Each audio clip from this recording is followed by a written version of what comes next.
Welcome, everyone, and thank you for joining us today. For the next 25 to 30 minutes, we'll be covering the topic Human Risk Management 101. Before we get started, let's go through some housekeeping items.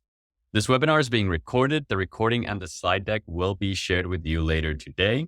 We will have a Q&A at the end, so please use the Q&A feature to ask your questions. Also, if you have any other questions for us later, you can reach out to us on hoxhunt.com. All right, now that we have that covered, let's move on to introductions. Our main presenter today is Maxime Cartier, who is an expert in security behavior and culture with past experience leading security awareness programs for global organizations. Maxime, would you like to say a few words? Of course. Hi, Yuka, and I'm looking forward to this session. And thank you, everyone, for joining us. Just a bit about my background. So I started my journey in cybersecurity 9 years ago by helping large global organization to manage their security transformation programs. And what I found is that in this program, systematically, the human element was left out. So I got the opportunity to actually start designing and delivering security awareness, behavior, and culture initiatives for manufacturing, aerospace companies. And between 2019 and the beginning of this year, I led the security awareness and culture program at the retail company H&M Group. And today I'm the founder of Habit Hackers, and I advise several organizations with human risk management. All right, great. And I'm Yuka Mampa, a product marketer here at Hoxhunt, working closely with our product teams here to share our cybersecurity solutions with the world. Today, we'll be covering the following agenda. First, we'll discuss why security awareness falls short. Then we'll define what human risk management is and cover its key benefits over traditional awareness programs. And finally, we'll explain how you might implement human risk management at your organization. Thanks, Yuka. And I need to start by admitting something. Security awareness sucks. If you don't believe me, hear this. Last year, 74% of all cybersecurity breaches involved the human element. And this number includes breaches due to social engineering and phishing, due to weak passwords, or the improper storing or sharing of information. And year after year, trusted reports highlight the same. The source of most incidents is not technical vulnerabilities. It's criminals exploiting people. Despite this, CISOs typically allocate between 1% to 5% of their cybersecurity budget to security awareness. And we all want to do the right thing. So this budget goes in large part to what regulatory and audit frameworks tell us to do, mandatory trainings. But think back about the last time that you did a mandatory training at your organization. How did you leave that training? Did you leave inspired and ready to change the way you work? Or on the other end, did you leave a bit bored and feeling it was just a tick in the box? If it's more of the latter, don't worry, you're not alone.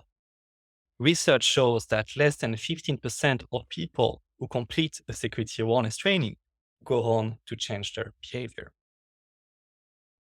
The current approach simply does not work. It is outdated, with all of the regulatory and audit frameworks that we're following being more than 10 years old, and some of them that have even been written before the turn of the 21st century.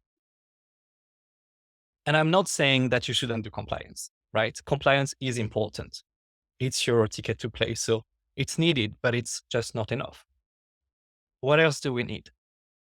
The majority of security awareness programs also include phishing simulations, meaning the practice of sending fake phishing emails to employees and monitoring the results.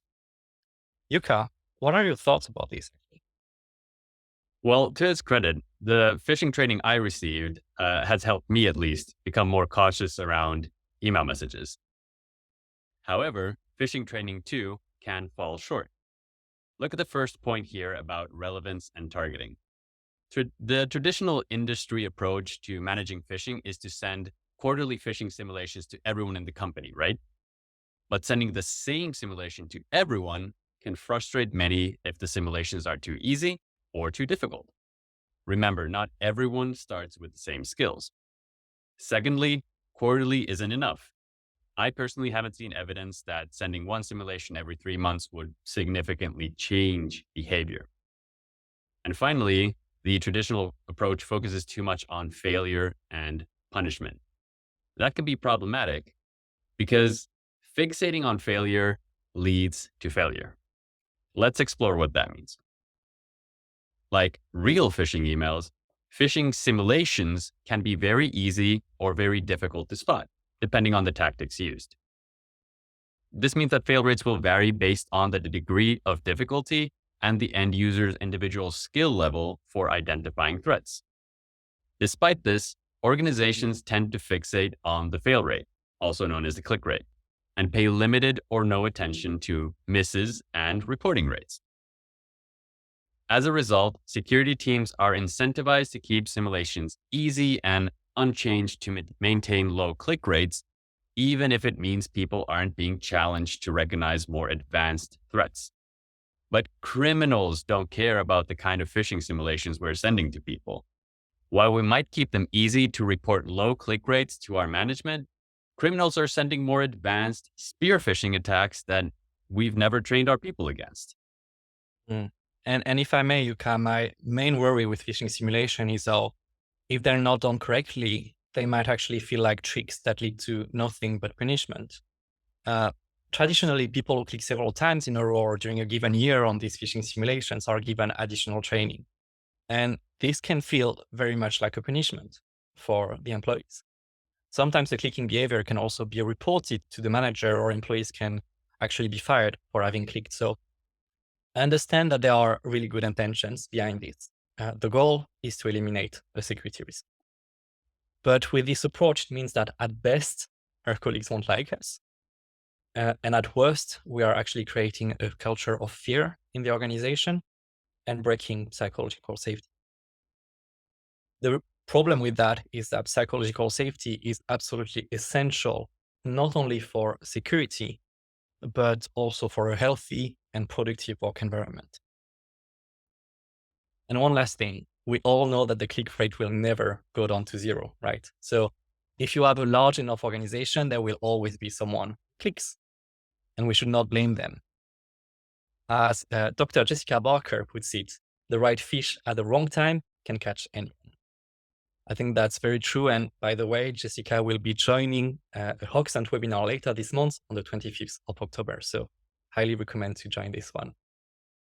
So if we want to prevent up to 74% of cybersecurity breaches, we need to do more than compliance and awareness alone. And that's where human risk management comes in. So what is human risk management? Everyone is talking about it, but there's not been a lot of effort to define the term yet. So here's my attempt. Human risk management is the process of identifying, evaluating, and addressing the cybersecurity risks associated with people. We can recognize human risk management programs in the way that they understand the risks that they want to address. They use science to change behavior and culture, in the way that they always put the human at the center, and in how they measure their impact in terms of risk reduction. And human risk management is not replacing security awareness and training. Instead, human risk is an expansion of it, but more importantly, I would say a new framework focused on outcomes rather than activities. Let's look at this framework. At a high level, this is what human risk management is. It starts by identifying, evaluating, and prioritizing human risks. What are the most important human risks in your environment? And once you've identified that, can you measure the baseline for them? Once we've done that, we can design and deploy interventions that aim at reducing the risk. And these interventions do include security awareness and training, but they can be much more than that. Just a few examples. An intervention could be deploying a new security tool to make the adoption of a certain behavior easier, like deploying a password manager to make it easier for your employees to use complex and unique passwords. It could also be reviewing your processes and policies to make them easier to understand, less cumbersome to follow. For example, look at your process to report security incidents. And last example, it could also be nudges such as coaching messages integrated in the interface of your existing tools that are helping people doing the right thing just as they're confronted with a risk. All your interventions must aim at changing attitudes and behaviors, and the impact of these interventions needs to be measured. That way, you can prove your impact to your organization, to your management, reprioritize your risks, or adapt your interventions if they're not working. And I'm going to go into much more details about this in the next section. But first, Gartner actually predicts that by 2030, 80% of enterprises will have a formally defined and staffed human risk management program. And that's up from 20% in 2022 when the report was issued. So on a high level, that's what human risk management is. But how do we start the journey towards it? There are 3 key steps that I recommend to any organizations. A disclaimer that this is not an exhaustive list of actions, as this is just HRM 101 today, but those are the 3 steps that I typically found to be the most impactful. The first one is to change attitudes. Attitudes are how people feel about security, and it's a key driver of human risk. The general perception that I've encountered when joining an organization is that security is scary, or too technical, or just plain boring. And we in security have an unfortunate history of being the naysayers, the roadblockers, and it is changing. But that means that some people are actively trying not to listen to what we're saying. The first thing that we need to do is to rebuild their trust. So ask yourself, what is the instant reaction of your employees when you contact them out of the blue? Do they feel scared, or does it feel like they don't have the time for this? Rather than ask yourself, ask them, ask your employees, how would they describe the security department? Do they feel confident in protecting the organization? And watch and observe, are people discussing cybersecurity at the coffee machine? Are the leaders in your organization setting the example? All of this is your security culture, and it is a long-term project. And it's not only your awareness peeps that are involved in that project, but your whole security team. So changing attitudes for everyone in security starts by making security positive, because people who are scared close themselves off. They're just not listening. So clearly define the risks, of course, but also the benefits of adopting security behaviors. For example, instead of saying, if you don't take this mandatory training, the company will get hacked, you can say, by doing this, you will contribute to protecting our company and our customers. State the benefits for the organization, but also the benefits in employees' personal lives, how they can use the knowledge at home and to protect their kids or their parents. Try to use humor, or even if you can't, try to be a little bit different from the typical organization communication to catch attention and promote what employees can do rather than what they shouldn't.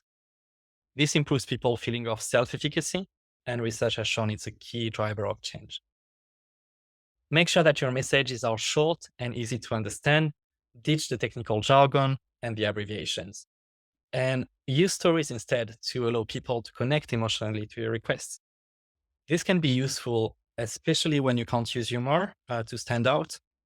I like, for example, to share incident stories quite transparently about incidents that really happen in the organization. If I can also not told by the security team, but told by people in the organization who experience the attack firsthand. It makes the risk more real, but don't leave your employees there with the risk. Always add also what people can do to prevent the incident from happening again. The difficult part of this is to think about these tactics every time you communicate. So one rule of thumb that I have is that when I'm done writing an email or a policy, I read it again, of course, but this time I try to do that placing myself from the shoes of a non-security employee, or even, if I dare say, in my mom's shoes. If I were my mom, would I understand this email or policy? Is the action required from me clear? And are the risks and benefits explained? So when I use these techniques in various organizations, I made leaps in changing security attitudes, and employees became more willing to listen to me and to the rest of the security team. They liked the trainings, they thought the campaigns were fun, but I still felt and easy. All that I could measure and show to my CISO was the number of people who had completed the training or watched a video or giving anecdotal evidence about how more and more people were reaching out to us for questions. What wasn't clear, though, was if I was actually reducing the cybersecurity risk and by how much. This is where the second ingredient of human risk comes in: behaviors. People behavior, that is what they do, is not only the second ingredient of human risk, it's the biggest driver of it. So we must understand what are the human risks we want to prevent and the behaviors that influence them. For example, reports say that successful phishing attacks represent a top risk. It has been for many years, and unfortunately, it will continue to stay prevalent in years to come. So in my mind, the two behaviors that influence the most the phishing risk would be verifying the identity of the sender and reporting any suspicious emails. It's important to identify those risks and behaviors first. And once we've done that, we can look at how to change these behaviors. Luckily for us, there's a whole area of research that focuses on just that, how to influence behaviors. And it's called behavioral economics. And I won't attempt to summarize decades of research in the rest of this webinar, but most scientists agree on pillars of change: motivation and ability. Motivation can be influenced in many different ways. But for example, rewards work. We know that material ones tend to do so on a short-term horizon only, while celebrating successes instead or creating healthy competition between colleagues can have a longer impact. There's one more element. Social proof also plays a key role. We are strongly influenced by our peers, and we are much more likely to do something that we know others are doing.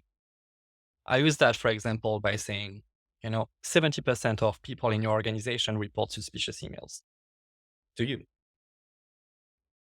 But motivations is not reliable. This year, I decided to start meditating 20 minutes every day. That was my objective. So I downloaded a new app. I found a cozy spot in my apartment, started the app, started the meditations. And I was really proud of myself because I managed to do that for about a month. But then my motivation started fading. And I started rationalizing that, maybe doing 10 minutes instead of 20 would be good enough.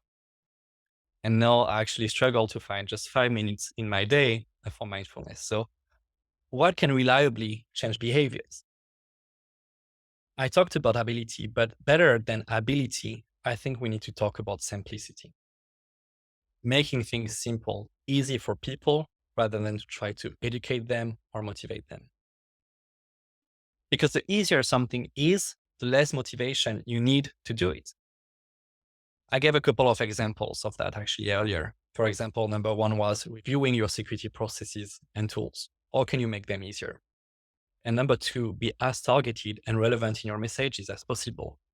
Imagine being able to send the right message, the right coaching message to the right person, just as they're facing a risky situation. Thanks to technological advances, it's starting to be possible, and it's how we can have the biggest impact on behavior change. So if you want to learn more about motivation and ability and how to change behaviors, I've also referenced a few books at the bottom of the slide. But how does one prove the effectiveness of these approaches? Let me go back here to phishing. So in one of the organizations I worked for, my team identified that phishing was our number one human risk. Because we had phishing incidents in the past, we knew the risk was real, and we actually even calculated how much it had cost the company. So we had to do something about it and help our people detect and report phishing emails. I didn't believe in the traditional approach so much, so I asked Hoxton to help me with the implementation of a behavior change program focused on phishing. The reason I called them is because with Hoxton, every single employee receives phishing simulations customized just for them. Each simulation is selected and adapted by AI for each employee, based on where the employee is working from, based on their role, their department, their country. And the AI engine will also progressively increase difficulty of the simulations based on individual performance if you picked or reported previous emails.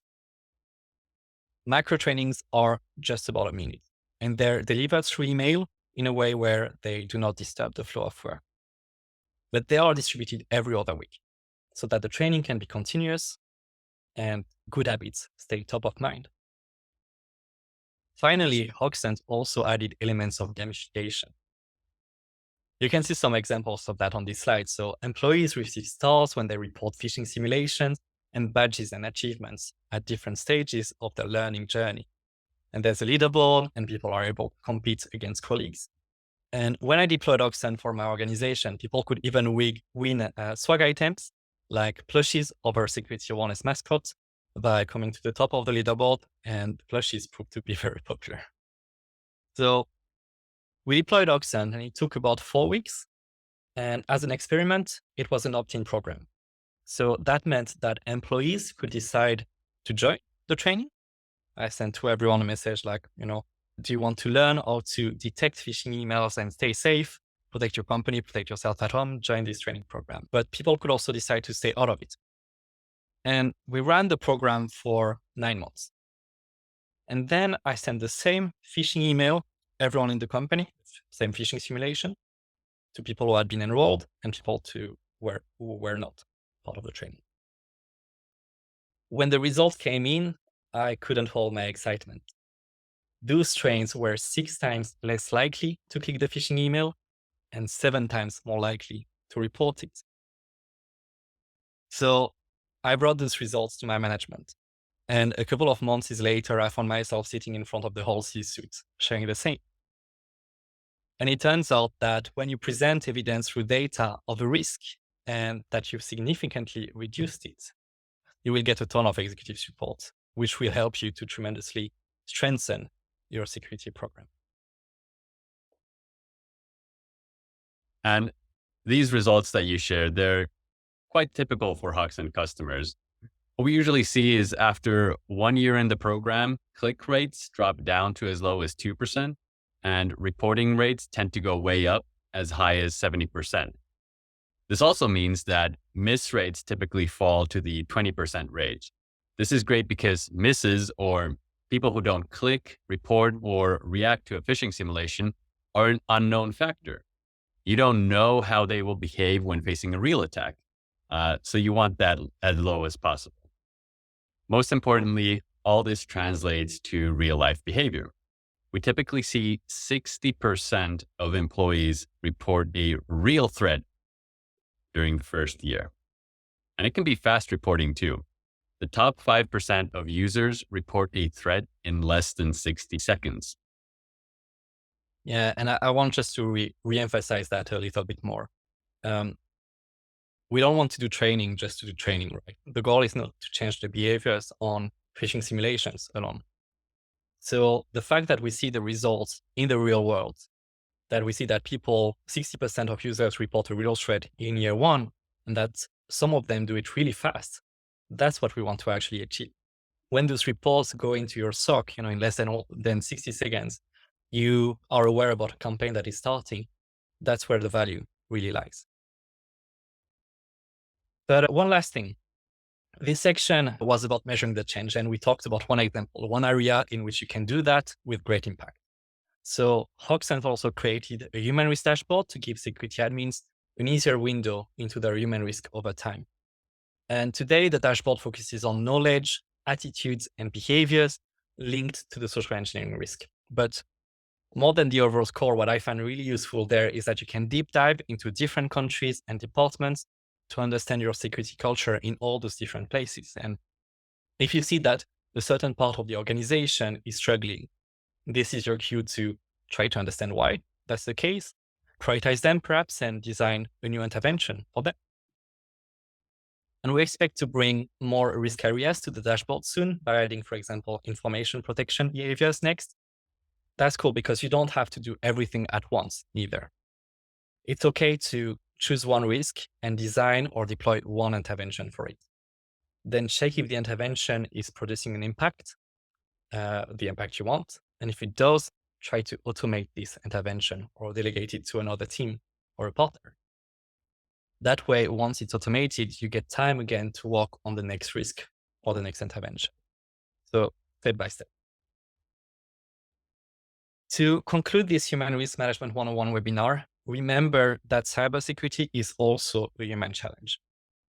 Work on your security culture, nurture it every day. Identify your biggest human risks and the behaviors that drive them. Change them by experimenting with initiatives designed to increase motivation and to make security simple. And finally, prove the impact of your human risk initiatives by continuously measuring not completion rate, but security behaviors. My hope today is that you will leave this webinar with at least a renewed motivation to focus on the human elements and perhaps some new tips. But I know it's not easy to get there. So if you have any questions, you and me are here to answer them. It's time to shift from awareness and training to human risk management. Thank you.